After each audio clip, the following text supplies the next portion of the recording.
Great. Well, it's a pleasure to be here with you today to talk a little bit about this lovely species that I've spent a good part of the past couple decades of my life with. This is the lovely Argentine ant. And just to sort of place this in context a little bit, I think collectively all of us here today are concerned or interested in preserving biodiversity. And to have the focus of a conference like this on Mediterranean regions is especially appropriate for those of us interested in biodiversity, because if we look at the distribution of biodiversity globally, Mediterranean-type ecosystems are especially rich in species. And so this is illustrated here. These are some data published by Myers quite some time ago. And as we'd expect, there are high levels of biodiversity, or global hotspots for biodiversity, in both the Old World and New World tropics. But you'll see that Mediterranean-type climates, such as here in South Africa, the true Mediterranean, and coastal California, are very well represented in these hotspots as well. This is largely due to the presence of large numbers of endemic species that are adapted to these Mediterranean-type climates. And if we look at the distribution of threatened and endangered species, we see a similar pattern as well. So these are data that are just shown for for the United States, a county-by-county analysis of where threatened and endangered species occur.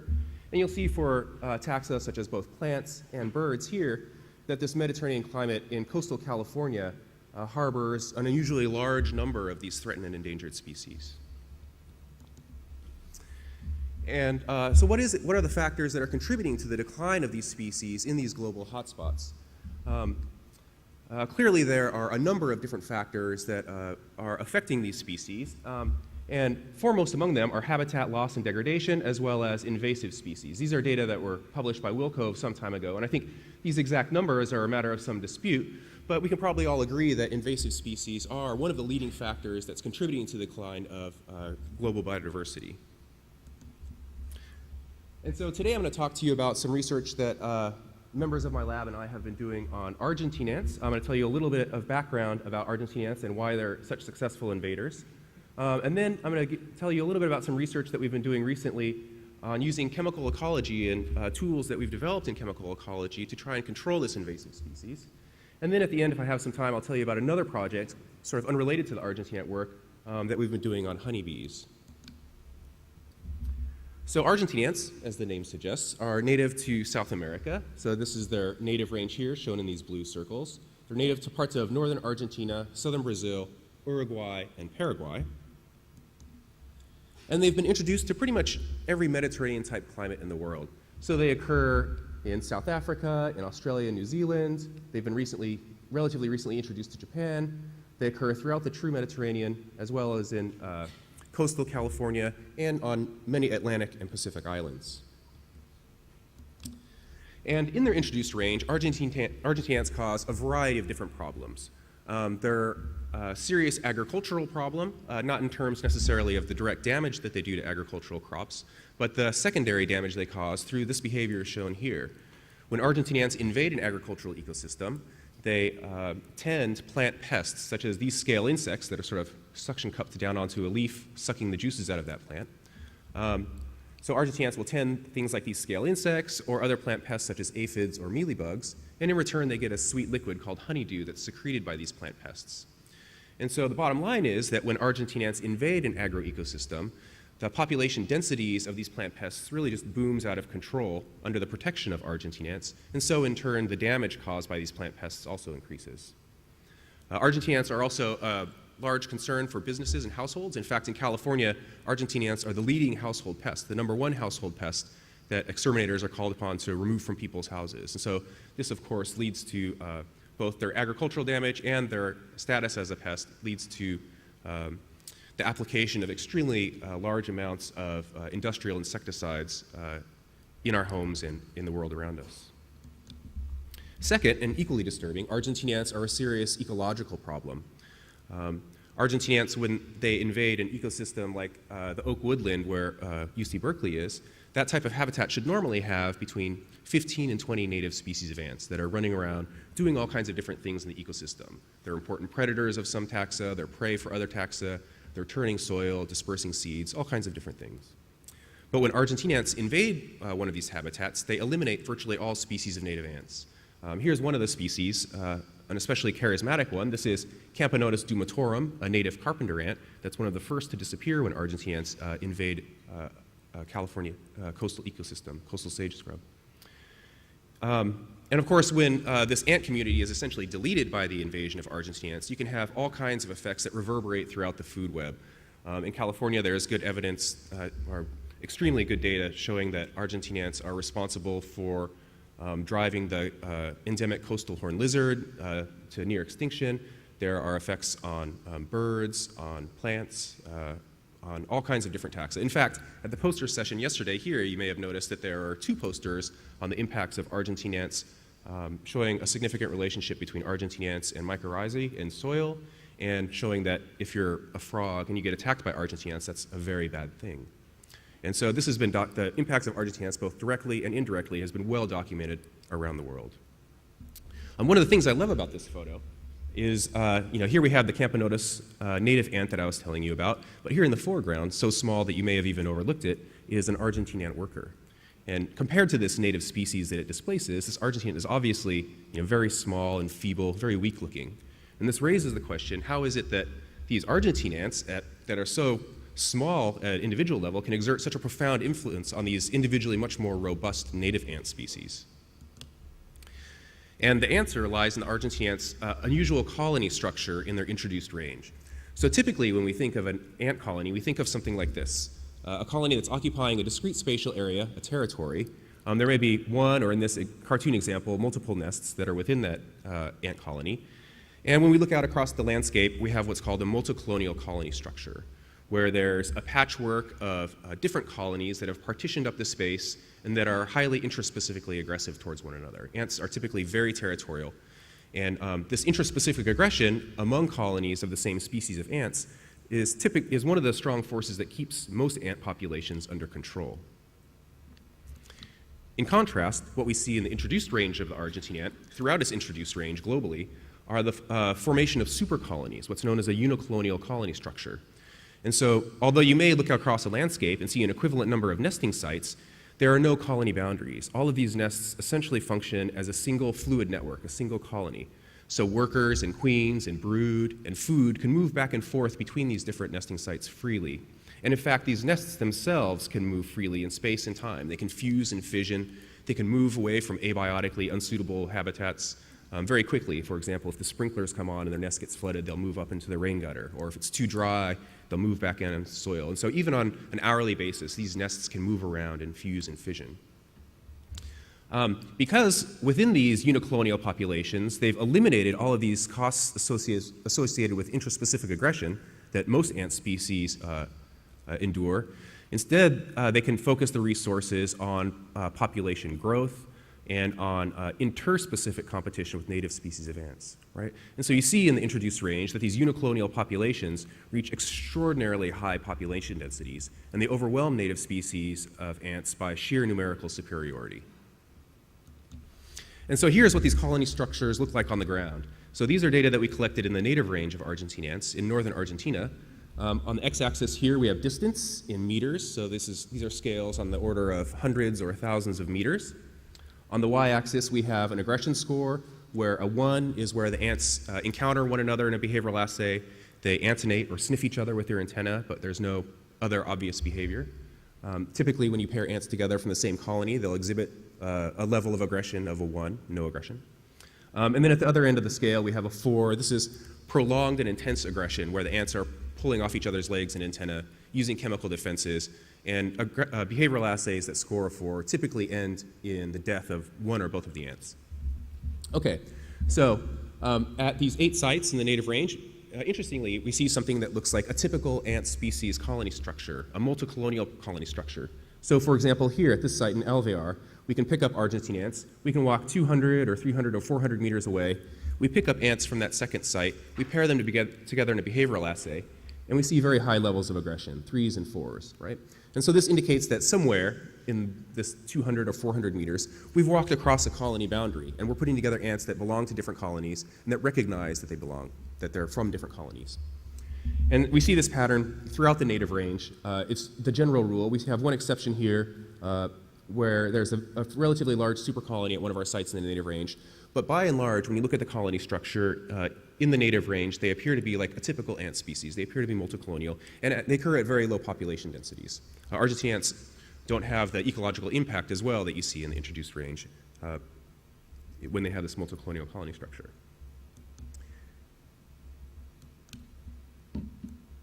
There we go. In contrast, we see something very different in the introduced range. So these are data that we've collected at several sites in the introduced range of Argentine ants. This format of these slides is the same as before. And this reflects that unicolonial colony structure I showed you before. So again, we're looking at the scale of hundreds or thousands of meters. And you can see that in Southern California, Northern California, New Orleans, again and again and again at these different sites, you can walk hundreds or thousands of meters, compare ants from those different sites in behavioral assays, and we see aggression scores that are very low. They indicate that these ants still recognize each other as members of the same colony, and that in contrast to what we see in the native range, when we walk these distances, we're not crossing a colony boundary, right? So this is what the unicolonial colony structure looks like in introduced populations of Argentine ants. You can see that there's one exception here in Southern California. This is an interesting group. It's an exception, and I'll talk more about these types of exceptions later, where there's a small little colony that borders this large super colony that's genetically and behaviorally different. So we'll come back to that in a little bit. When we scale up to now, instead of hundreds or thousands of meters, to the scale of hundreds or thousands of kilometers, interestingly, we see exactly the same patterns in the native and introduced range. I'm not going to show you a lot of the data that we've collected for this. In the native range, of course, if you're walking hundreds of meters and you're crossing a colony boundary, when you're comparing ants from hundreds of kilometers, you're always comparing ants from different colonies. You've always crossed a colony boundary. In the introduced range, it turns out that most of the Argentine ant population in this introduced range belongs to one single massive super colony. This is a phenomenon that you may have heard about before, both for California and for here in the Mediterranean. So all of these red circles here indicate sites where we've done behavioral assays between Argentine ants, and they all recognize each other as members of the same colony. They feed each other, they'll clean each other, take care of each other's babies. Everything's happy. These other differently colored circles are some of these exceptions that I referred to or alluded to before. These are colonies that are genetically and behaviorally different from each other in the large super colony. They probably stem from secondary introductions from the native range or from other parts of the introduced range.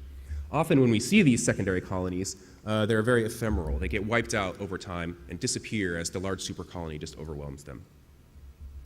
Recently, we conducted a study where we imported Argentine ants from throughout their introduced range, so from the Mediterranean, from Japan, from New Zealand, from Hawaii, and performed behavioral assays between ants from these far-flung different super colonies within our quarantine facility at UC Berkeley. And it turns out that these huge super colonies that have formed on these different continents in the introduced range, actually they still recognize each other as members of the same colony too. So not only do we have these sort of massive colonies that are extending within the introduced range of the Argentine ant, these different parts of the introduced range, but the ants in these different super colonies that are separated by oceans and are separated by time scales larger than 100 years still recognize one another as if they're members of the same colony. And so we have this global super colony, scary, of Argentine ants taking over the world. And so a lot of the focus of my research has been looking at this sort of comparison between native populations and introduced populations, and trying to understand how Argentine ants have made this remarkable transition in social structure, which in turn accounts for their invasive success. I'm not going to tell you about that today. I'm going to talk about some more recent work that we've been doing on efforts to come up with mechanisms to control Argentine ants, but I'm happy to talk about how Argentine ants have made this transition from multicolonial to unicolonial in the introduced range, if you'd like to take me aside or ask questions later. Right, so what can we do to control Argentine ants? This is a photo. I love to show this. Almost every talk I give, I show this photo because it's so funny. This is from the San Diego Historical Society, and there's these, two ladies in their Sunday finest taking these giant anteaters out for a walk in San Diego. And the caption reads, "Combatants in San Diego's 1926 war against Argentine ants. The ants munched trees and gardens to such a degree, the zoo brought these anteaters up from somewhere in South America to try and alleviate the problem." Obviously, this is a perfect example of a failed biocontrol strategy. We don't see giant anteaters running around California. But it does nail home the point that if we can come up with alternative mechanisms for controlling Argentine ants that go beyond using industrial insecticides, this would be probably something that is good for everybody else in the ecosystem and good for us humans as inhabitants of these same ecosystems as well. And so I'm going to tell you 3 quick stories about our efforts to identify pheromones that Argentinians normally use in their behaviors as potential control strategies for Argentinians. The first of these are the pheromones that Argentinians use to recognize when they've encountered an individual from a different colony. This is work that was performed by my former postdocs, Miriam Brandt and Ellen van Wilgenberg. And the first step was to perform a large-scale sort of correlative study of Argentinians throughout their introduced range. And so we looked at Argentinians that did not display aggression towards one another or that did display aggression towards one another, comparisons of these secondary colonies and large supercolony, and correlated with those behaviors, either absence or presence of aggression, their hydrocarbon profiles, the chemicals that occur on the exoskeletons of these ants. So this is an example output of a hydrocarbon profile from a gas chromatograph coupled with a mass spectrometer. On the x-axis, we just have retention time. Different chemicals come off at different times based on size and charge. The y-axis is just abundance. So each of these little peaks here shows the abundance of a particular chemical that occurs on the exoskeleton of these Argentinians. And we have one ant here from this site, one ant from another site, that these both belong to the same supercolony, and then a third ant from one of these secondary supercolonies. And what we're looking for are not chemicals that show this pattern, shown by this like filled arrow, where we have, despite no aggression here, and aggression here, a sort of fairly constant level of abundance. These are chemicals that don't co-vary with aggression. Instead, what we're looking for are chemicals that display this pattern here, where we have, shown by these open arrows. So where we have ants from this site and this site that don't show aggression towards one another, have very low levels of these chemicals, but then when you compare them to an ant that they do show aggression towards, there's a very different concentration of these chemicals, right? So we're looking for chemicals that co-vary with aggressive behavior to try and identify what are the chemical cues that the ants themselves are using to recognize when they've encountered an individual from a different colony.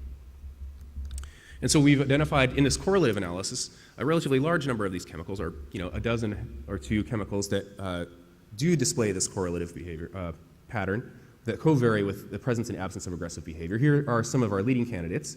These are straight-chain hydrocarbons. They're alkanes that are generally between 25 and 35 carbons long. Sometimes they have a single methyl. Sometimes they have 2 methyl groups. Sometimes they have 3 methyl groups poking off of them. So this is great, right? So now we have candidate chemicals that we could potentially use to reinitiate aggression in introduced populations of Argentinians that is currently absent within these introduced populations. So what we'd like to do is, the functional bioassay. Can we take Argentine ants out of their colony and test these chemicals individually? Put a chemical on one of these ants, put them back in with their nestmates, and see, are they no longer recognized as a member of the colony? And so we've established a collaboration with a synthetic chemist who's synthesized these hydrocarbons in pure form for us. And so we can do exactly that experiment that I described. Take an ant out of its colony, put one of these chemicals on it, or a mixture of these different chemicals on it, put it back in with its nestmates, who should normally be friendly towards it, and see, does changing these individual pheromones trigger aggression towards this nestmate? And sure enough, it does. Here on the left-hand side, we have 3 controls that we run, so you can transfer hydrocarbons among different nestmates, introduce them back into their colony.